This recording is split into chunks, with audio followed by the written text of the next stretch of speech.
안녕하십니까. 금산군 농업기술센터 과학영농 팀장 임덕재입니다. 과학영농 팀에서는 농업용 미생물을 보급을 하고 있는데요. 제가 오늘 드릴 말씀은 미생물을 갖고 농업적으로 활용하는 것에 대해서 말씀드리겠습니다. 왜 굳이 미생물을 사용을 하는가?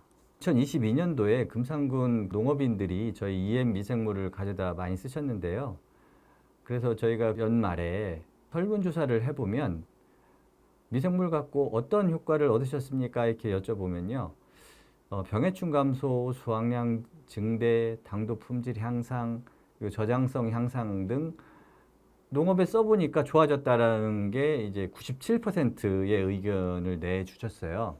그리고 농업 미생물을 갖고 생산비 절감 효과를 느끼셨느냐 해서 5% 절감, 10% 절감, 20% 절감에서 77건 중에 73 농가가 생산비 절감 효과가 있다라고 말씀을 해 주셨습니다. 자, 그러면 금산군 농업기술센터에서 작년에 그 미생물을 활용해서 농업에 활용한 사례를 보게 되면요. 의총리에서 오이 농사를 지시는 분들이 저희 농업 미생물을 관주할 때마다 꾸준히 주신 결과인데요. 4월 4일 날 생육이 저 정도였고 꾸준히 4월 생육이 좋아지셨다는 것을 느낄 수가 있고요. 가을 잡기에서는 10월 달쯤에 생육이 이제 마무리 돼갈 때쯤에서도 생육이 더 쌩쌩한 것을 볼 수가 있습니다. 그러니까 왼쪽 부분이 농업용 미생물을 하신 분이고 오른쪽에 있는 부분이 농업용 미생물을 활용하지 않으신 농가인데요. 생육 차이가 끝물에도 저렇게 나는 것을 볼 수가 있었습니다. 그리고 아사기 고추 있지 않습니까? 아사기 고추에도 우리 그 농업용 미생물을 관주할 때 꾸준히 300평당 2리터씩 넣어주신 농가들 같은 경우는 미생물을 안 쓰신 농가들에 비해서 당도가 약 6% 정도 증가되는 것을 볼 수가 있었습니다. 그래서 미생물을 활용을 하게 되면요. 토양 내 유기물을 분해시켜 준다든지 그리고 분해된 미생물이 잘 흡수가 될 수 있는 형태로 만들어 준다든지 또 인산을 과용화 시켜 준다든지 공중에 있는 질소를 땅속에 고정시켜 주면서 비료를 대체하는 효과가 있고 또 얘네들이 이제 빗물이라든지 하천으로 흘러 들어갔을 때도 악취라든지 또는 수질 정화 활동을 기대할 수가 있는 저희가 농업기술센터에서 보급하는 미생물은 농업적으로도 환경적으로도 중요한 농업 자재가 되겠습니다. 자, 그러면 금산군 농업기술센터에서는 어떤 미생물을 보급을 하고 있을까요? 알아보겠습니다.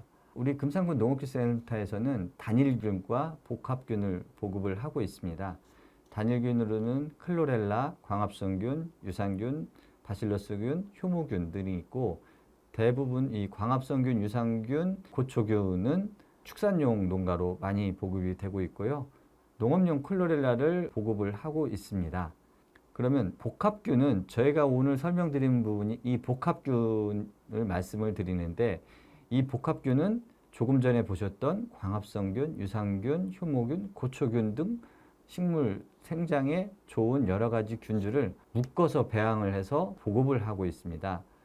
그래서 이름 그대로 복합균입니다. 복합균을 사용하시는 농가들은 별도로 단일균인 그 광합성균이나 고초균, 유산균, 효모균을 별도로 받아 가지시지 않으셔도 저 복합균을 활용하시면 되겠습니다. 자, 그러면 이 복합균의 무엇 때문에 우리가 보급을 하고 여러분들은 활용을 하는지에 대해서 말씀을 드리겠습니다. 미생물이 만드는 것을 우리는 대사산물이라고 합니다. 이 대사산물에는 효소, 생체 반응을 촉매시켜주는 효소가 있고요. 그리고 비타민, 카로티노이드, 뭐 이런 기능성 물질들이 있고 아미노산, 알코올 같은 발효 생성물이 있고요. 그리고 페니실린과 같은 항생 물질이 있고 그리고 옥신과 같은 호르몬 등을 만들어내고 있습니다. 그러면 이 미생물들이 주는 어떤 그런 대사산물들을 어떤 용도로 쓰면 우리 농업적으로 적절할까요? 일단 생육을 촉진시켜 준다든지 병해충 방제라든지 환경 개선에 쓸 수가 있습니다. 먼저 생육 촉진 부분에 대해서는 우리가 비료를 대체하는 질소를 고정시키고 땅속에 불용화된 인산을 가용화시키고 하는 그런 양분을 공급을 해주는 것과 그리고 호르몬 같은 옥신과 지베렐린 같은 호르몬들이 미생물이 생산해주면 그걸 식물이 활용할 수 있게 저희들이 미생물을 사용을 할 수가 있고요. 그리고 아까 페니실린 말씀을 드렸죠. 페니실린과 같은 항생 물질을 그 미생물이 분비해주면 미생물의 병원균이라든지 이런 것들을 적극적으로 식물이 대처할 수 있게 되죠. 그래서 병해충 방제라든지, 그리고 땅속에 중금속 같은 거를 분해시켜 준다든지, 그리고 암모니아 가스라든지 이런 악취를 미생물이 잡아먹거든요. 그래서 악취 냄새가 덜 나게 하는 그런 환경 개선 효과를 저희가 사용을 하려고 미생물을 사용하고 있습니다. 첫 번째로 제일 크게 쓰는 것은 저희가 미생물은 생육촉진 때문에 많이 쓰는데요. 이 생육촉진물, 아까 생육촉진 시키는 대표적인 게 호르몬이라고 했죠.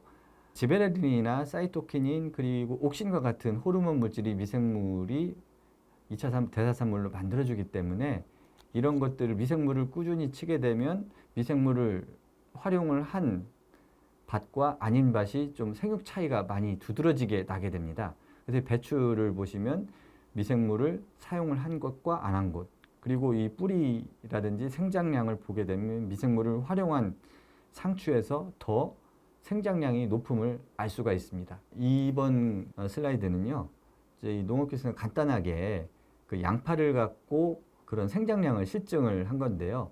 수돗물에 EM 500배를 희석을 한 것과, 그리고 수돗물하고 당밀하고 이렇게 놓은 것을 이제 양파를 이제 키웠습니다. 한 21일서부터 정도는 이제 생장량의 차이가 나더라고요. 그래서 이제 나중에 보게 되면 EM 500배 친 곳의 양파 생장량이 수돗물보다는 훨씬 더 좋은 것을 볼 수가 있습니다. 이는 그 물속에 EM균이 양파 뿌리에서 나오는 영양분, 그러니까 당분이라고 해야 되는가요? 광합성 산물 같은 것들을 먹으면서 EM이 번식을 하게 됩니다. 그리고 그 과정에서 미생물은 옥신이라든지 지베르린 같은 호르몬을 내놓게 되죠.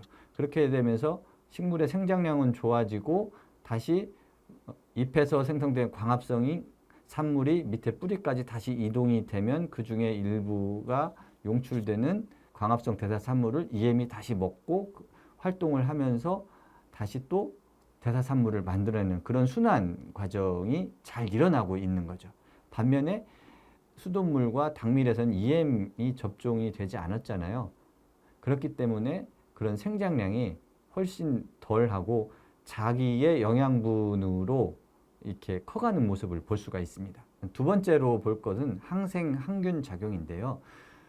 유해균, 즉 병원균이 커가는 것을 억제하거나 병행분을 그 사멸시키는 기능이 미생물에게는 있습니다. 그래서 그런 것들을 적절한 미생물을 골라서 저희들이 항생 항균 작용을 활용을 하고 있습니다.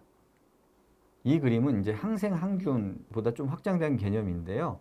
미생물의 대사산물이라든지 이런 것들이 곰팡이의 세포벽을 녹여서 곰팡이를 사멸시키거나 선충알 껍질 같은 그런 그 키틴질로 둘러싸여 있는 곤충의 표면 같은 것을 녹여서 또는 용해시켜서 그 세포에 쉽게 이물질이 침투하거나 또는 세포로 침투해서 얘네들 사멸시킬 수 있는 그런 키틴 분해 효소 같은 것들, 이런 것들을 많이 만들어내서 저런 선충알들이 이렇게 이제 사멸되는 과정을 볼 수가 있습니다.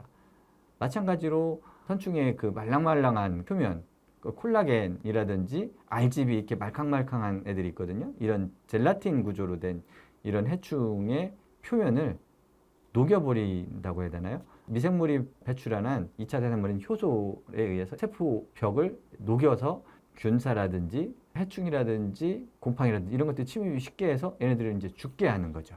그래서 저런 작용을 우리가 EM을 활용을 함으로써 토양이라든지 이 표면에서 저런 기능을 얻을 수가 있습니다. 자, 그러면 좀 전에 말씀드린 미생물이 세포벽을 녹인다는 이런 것들이 어떻게 가능을 하냐면 기본적으로 세균의 세포벽과 곰팡이의 세포벽, 식물의 세포벽이 다 다릅니다. 세균의 세포벽은 펩티도글루칸이라는 특이한 물질이 있고요. 곰팡이의 세포벽은 키틴이 필요합니다. 그리고 이 키틴은 곤충의 그 딱딱한 껍질의 구성 성분이기도 합니다. 근데 식물은 셀룰로스라는 구성 성분이 필요하죠. 근데 우리가 쓰는 유용 미생물들은 이 펩티도글루칸을 방해할 수 있는, 억제할 수 있는 그런 효소가 있고요. 그리고 키틴을 또 분해할 수 있는 그런 효소를 만들어냅니다. 그래서 유해균의 세포벽과 선충의 알 껍질이라든지 곰팡이의 세포벽을 파괴시켜서 세균과 곰팡이가 번식을 억제하는 기능을 갖고 있습니다. 그러면 이 유용 미생물을 어떻게 사용을 할까요? 유용 미생물의 활용 원리는 좀 약간 간단합니다. 자연계에는 기본적으로 평행 상태가 유지가 되는 기능이 있죠. 그런데 좋은 미생물과 완충작용하는 중간, 완충지대의 중간 미생물, 그리고 유해균이 이런 상태인데 한 20, 60, 한 20%의 내외로 있다고 합니다. 금묵자흑, 웬 한자냐면 먹을 가까이 하면 이제 시커매진다는 얘기잖아요. 그래서 나쁜 유해한 미생물들이 번식할 수 있는 환경이 되면 이 중간자적인 완충지대를 해주는 이 미생물이 유해한 환경에 쉽게 적응을 해서 이 유해한 미생물들이 많이 번식을 할 수 있는 증식을 그런 효과가 나타납니다. 반대로 우리가 EM을 자주 주게 되면 완충지대의 중간자적 미생물이 유용한 미생물들이 좋아하는 환경에 쉽게 적응을 해서 유용한 미생물들이 많이 늘어납니다. 그래서 우리가 부모님들이 말씀하시는 좋은 친구를 많이 사귀라고 하지 않습니까? 좋은 환경을 자꾸 만들어 주는 것이 중요합니다. 그래서 미생물을 사용할 때는 물을 줘야 된다 할 때는 물 1톤당 2리터, 300평당 한 2리터 기준으로 주시면 되고요. 연면십이라고 하죠. 20리터당 400에서 500배 정도 희석을 해서 주시는데 종이컵 높이 한 3분의 1 정도를 해서 20리터의 물에 넣어주면 한 400배 정도가 됩니다. 그리고 축산에서는 이렇게 음수로 급여를 해주시면 되겠습니다. 자, 요것은 이제 토양 관리 모습인데요. 미생물을 어떻게 활용하는지 처음에 우리가 퇴비를 주게 되면 그 퇴비에다가 미생물을 바로 뿌립니다. 로타리를 바로 치는 게 아니라 바로 EM을 뿌려줍니다. 이렇게 되면 EM이 퇴비 위에서 이제 번식을 하게 되겠죠.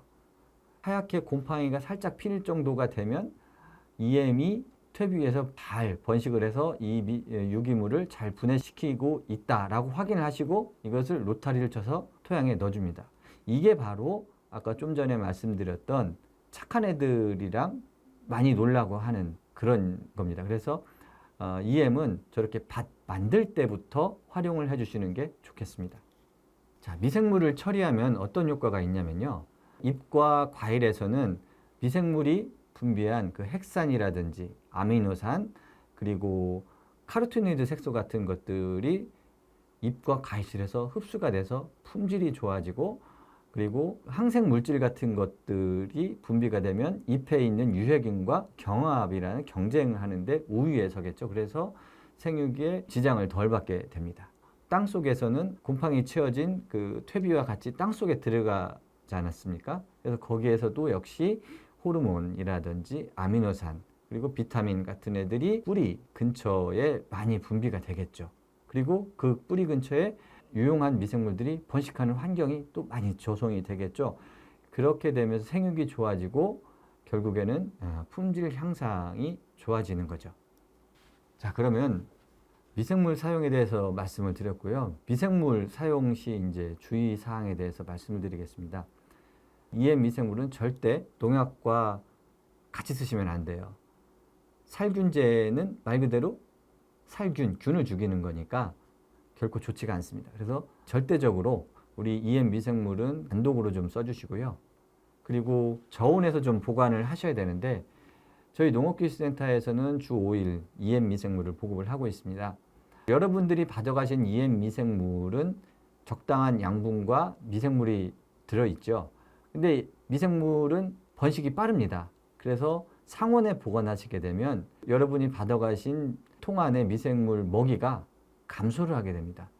그렇기 때문에 적절한 수적 우위를 토양이나 잎에서 확보를 못하기 때문에 여러분들은 미생물을 그 주에 쓰실 건 그 주에 받아 가시고요. 쓰시고 남은 거는 20리터를 받아 가셨으면 쓰시고 남은 거는 물병 같은 데다가 이렇게 따로 갖고 냉장고에다 보관해 주셨으면 좋겠습니다. 그리고 미생물은 고온 건조하면 빨리 죽어요. 그렇기 때문에 미생물을 언제 쓰시냐면 비 오기 전후나 또는 아침나절 약간 이슬이 살짝 있을 때 이럴 때쯤에 미생물을 뿌려줍니다. 그러면 생존 시간이 늘어나겠죠. 그래서 미생물이 거기서 번식을 하고 아까 말씀드린 그 여러 가지 대사산물이라든지 항생물질 같은 거를 내놓고 식물이 잘 흡수하는 그런 과정이 되겠습니다. 그래서 미생물은 가급적 아침에 사용해 주는 게 좋겠습니다. 저희 농업기술센터에서 분양해드리는 미생물은 농업과 환경에 유용한 자원이니만큼 분양받으셔서 잘 쓰시고요. 남으면 저온 보관하셨다가 다음에 쓰시고 모질라면 또 그 다음 주에 그 주에 받아가서 쓰시는 걸 추천드리겠습니다. 지금까지 농업기술센터 과학영팀장 임덕재였습니다. 감사합니다.